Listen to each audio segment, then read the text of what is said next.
Student, welcome to exam update. तो ये जो आरआरबी एनटीपीसी के अभी एग्जाम चल रहे हैं, तो जो भी पीछे के एग्जाम यहाँ हो चुके हैं वो आगे यहाँ पे होने वाले हैं, उनके आधार पर एक्सपेक्टेड क्वेश्चन मैं यहाँ पे आपको लेके आया हूँ। हो सकता है जैसे कुछ कम स्टूडेंट यहाँ पे कमेंट कर रहे हैं कि ऐसे ही बोल दिया, ऐसे ही कुछ बता दिया। तो अगर आपको नहीं अच्छे लगते हैं तो आपको यहाँ पे देखने की कोई वो नहीं है। अगर आपको लग रहा है कि क्वेश्चन अच्छे हैं, हमें देखने चाहिए और ये भी है, तो इससे मैं रिलेटेड क्वेश्चन भी यहाँ पे बहुत सारे एक क्वेश्चन से रिलेटेड है जो कई क्वेश्चन यहाँ पे बताने वाला हूँ, और जो कि यहाँ पे लास्ट कुछ एग्जाम में जैसे एसएससी के एग्जाम में पूछे गए हैं, यहाँ एमटीएस के एग्ज़ाम में, तो और जो यूपी पुलिस के एग्ज़ाम में यहाँ पे जो इम्पोर्टेंट क्वेश्चन है वही मैंने यहाँ पे सेलेक्ट किए हैं। तो वीडियो अच्छा लगे तो वीडियो को लाइक ज़रूर कर देना, चैनल पे नए हो तो चैनल को सब्सक्राइब कर लेना। तो सबसे पहले यहाँ पे फ्रेंड्स जो पहला क्वेश्चन है वो है, भारत में पहली बार राष्ट्रपति शासन किस राज्य में लगाया गया था? तो भारत में सबसे पहले बार जो राष्ट्रपति शासन है वो यहाँ पे लगाया गया था आपका पंजाब राज्य में, और ये 20 जून 1951 को लगा था। 20 जून 1951 को लगा था, और उस समय पंजाब के जो मुख्यमंत्री थे वो कौन थे?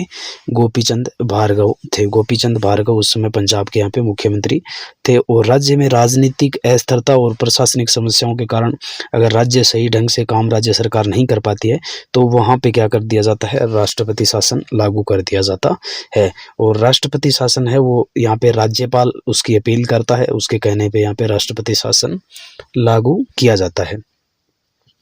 नेक्स्ट अगर हम यहाँ पे देखें तो अनुच्छेद 356 के तहत है जो राष्ट्रपति शासन लगाया जाता है, और पहली बार ये पंजाब राज्य में लगा था। कब लगा था? वो 20 जून 1951 को लगा था। नेक्स्ट अगर यहाँ पे फ्रेंड्स हम देखें, राष्ट्रीय मानवाधिकार आयोग की स्थापना कब हुई थी? राष्ट्रीय मानवाधिकार आयोग जो एनएचआरसी है उसकी स्थापना यहाँ पे हुई थी 12 अक्टूबर 1993 को, 12 अक्टूबर 1993 को। और ये किस लिए?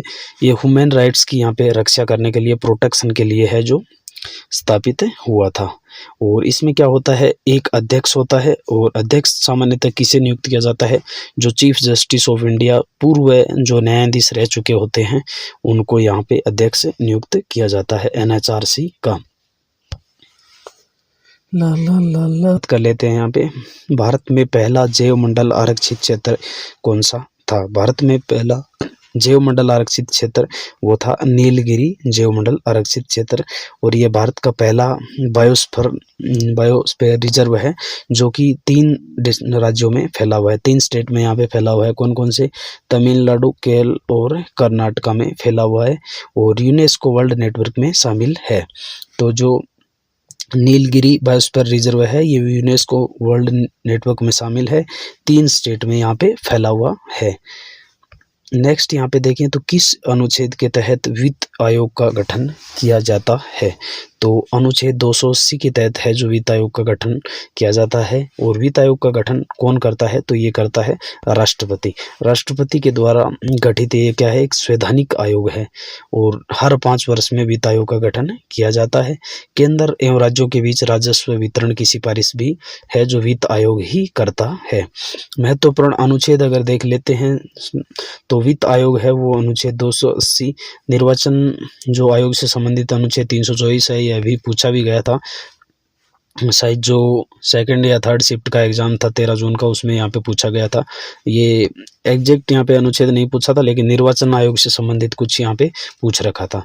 नेक्स्ट है यूपीएससी से संबंधित अनुच्छेद 315, अनुच्छेद 148 सीएजी से संबंधित है, कंट्रोल ऑफ ऑडिटर जनरल से संबंधित है अनुच्छेद 148। नेक्स्ट यहाँ पे देखें, नटराज परमाणु रिएक्टर किससे संबंधित है?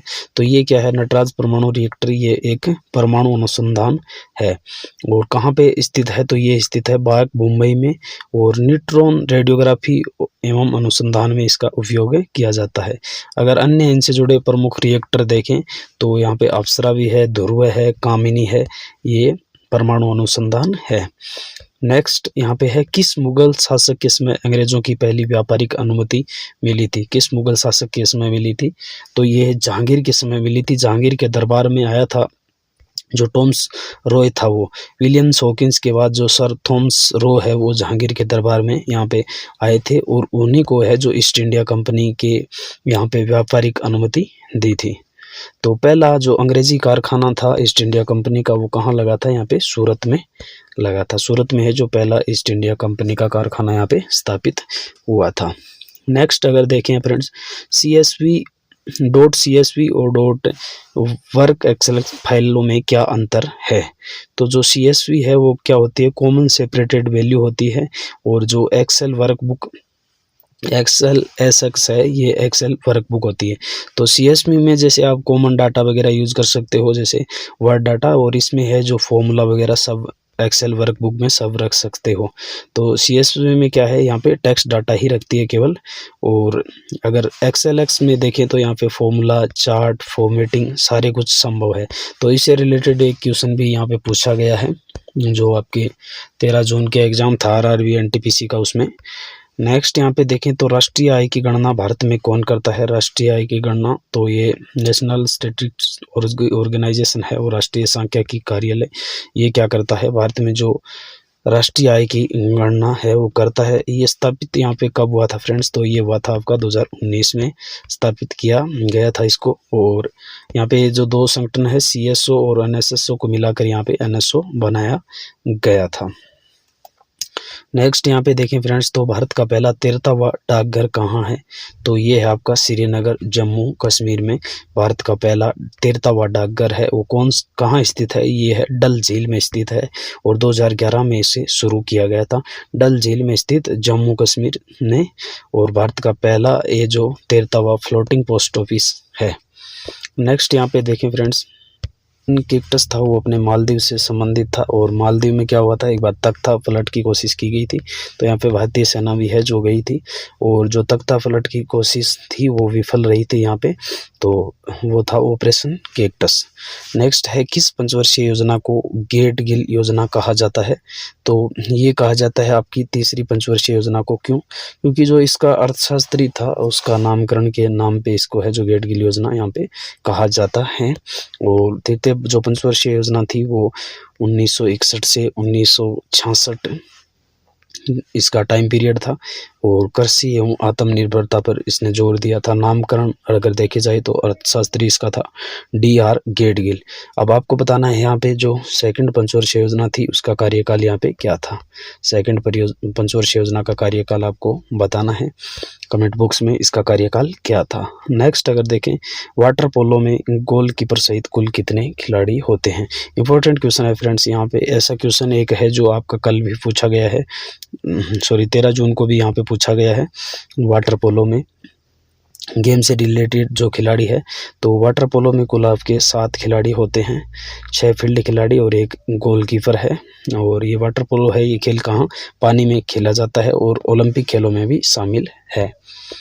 नेक्स्ट अगर देखें तो भारत में पहली सेमी हाई स्पीड ट्रेन कौन सी थी, तो ये थी सेमी हाई स्पीड गतिमान एक्सप्रेस थी, जो कि दिल्ली और आगरा के बीच यहाँ पे शुरू हुई थी, और अधिकतम गति लगभग 160 किलोमीटर प्रति घंटा यहाँ पे थी। इसके बाद है जो वंदे भारत ट्रेन भी आ गई है। तो अभी नेक्स्ट यहाँ पे है पृथ्वीराज विजय ग्रंथ है जो किस भाषा में लिखा गया है। पृथ्वीराज विजय ग्रंथ तो ये जो संस्कृत भाषा में लिखा गया है, और इसमें 2 युद्ध जो पृथ्वीराज ने जीते थे यहाँ पे उसका भी वर्णन यहाँ पे मिलता है।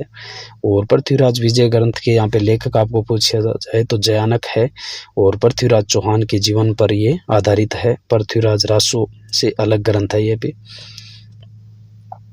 नेक्स्ट अगर फ्रेंड्स यहाँ पे देखा जाए तो x.bat और DLL एक्सटेंशन किस प्रकार की फाइलों से संबंधित है, तो ये है आपके सिस्टम और प्रोग्राम फाइल है, सिस्टम और प्रोग्राम फाइल है। X है जो एक्सिक्यूटेबल फाइल है, BAT है जो बैच फाइल है यहाँ पे, और DLL है वो डायनेमिक लिंक लाइब्रेरी फाइल है। अन्य यहाँ पे ये भी देख सकते हो PDF, डॉक्यूमेंट, PPT, ZIP आदि है जो ये फाइलें।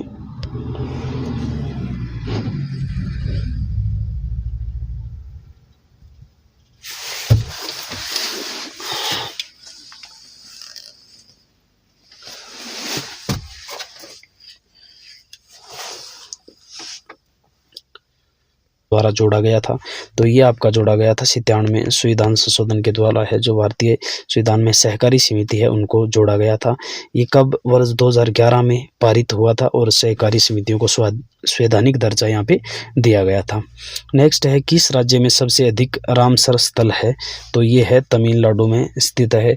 और हाल ही में एक रामसर स्थल है वो कहाँ मिला है, तो यहाँ पे आपका यूपी उत्तर प्रदेश में मिला है रामसर स्थल।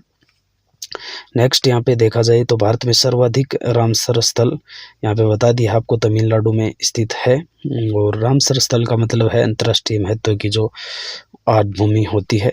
ब्लू रेवोल्यूशन का संबंध यहाँ पे किससे संबंधित है, तो ये है मत्स्य उत्पादन के क्षेत्र में ब्लू रेवोल्यूशन मछली उत्पादन बढ़ाने का कार्यक्रम है। अब इनसे संबंधित यहाँ पे हरित क्रांति कृषि से रिलेटेड है, श्वेत क्रांति आपको दूध से, नीली क्रांति मत्स्य से है, पीली क्रांति यहाँ पे तिलहन से संबंधित है। भारतीय रेलवे का शुभंकर यानी मोटो क्या है भारतीय रेलवे का, तो वोलू गार्ड हाथी, ये है भारतीय रेलवे का शुभंकर है। नेक्स्ट यहाँ पे 2003 में यहाँ पे लॉन्च हुआ था और हाथी के रूप में दर्शाया गया है। कौन सा खेल है वो ड्रिबलिंग और पिवट दोनों शब्दों का उपयोग करता है। ड्रिबलिंग और पिवट जैसे शब्द है वो किस में उपयोग किए जाते हैं, तो वो किए जाते हैं बास्केटबॉल में। बास्केटबॉल में ड्रिबलिंग मतलब होता है गेंद उछाल कर चलना, पिवट यानी एक पैर स्तर रख कर घूमना। संबंधित शब्द लेअप है, फ्री थ्रो है, डंक है आदि है जो यहाँ पे बास्केटबॉल में लिए जाते हैं। भारत का पहला green field smart city project कौन सा था, तो ये था धोलेरा गुजरात में green field smart city project है। ये है दिल्ली मुंबई जो औद्योगिक कॉरिडोर का हिस्सा था और आधुनिक स्मार्ट सिटी मॉडल पे आधारित था।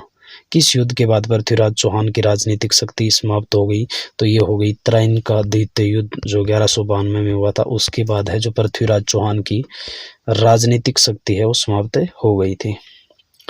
तो इसमें कौन था, जो मोहम्मद गौरी था, और मोहम्मद गौरी है जो विजय हो गया था। जो त्राइन का पहला युद्ध हुआ था 1191 में, उसमें पृथ्वीराज विजय हुआ था और दूसरे में मोहम्मद गौरी की विजय हुई थी। और इसी के बाद दिल्ली पर है जो मुस्लिम सत्ता की नींव मजबूत हो गई थी। जो त्राइन का द्वितीय विश्व युद्ध हुआ था उसके बाद यहाँ पे मुस्लिम सत्ता दिल्ली में आ गई थी। ऑपरेशन मेघदूत है वो किस क्षेत्र से संबंधित है, ये तो है सियाचिन ग्लेशियर से संबंधित है और ये 1984 में है जो भारतीय सेना द्वारा किया गया था। विश्व का सबसे ऊंचा क्षेत्र है, भारत ने महत्वपूर्ण चोटियों पर नियंत्रण स्थापित किया था। ऑपरेशन मेघदूत 1984। पृथ्वीराज विजय ग्रंथ के लेखक कौन है, तो ये जयानक है और इसको पूछ लिया जाए संस्कृत भाषा में आपकी यहाँ पे ये रचना है। भारत में पहली बार डाक टिकट कब जारी किया गया, तो ये किया गया था 1852 में। 1852 में है जो आपका डाक टिकट जारी किया गया था।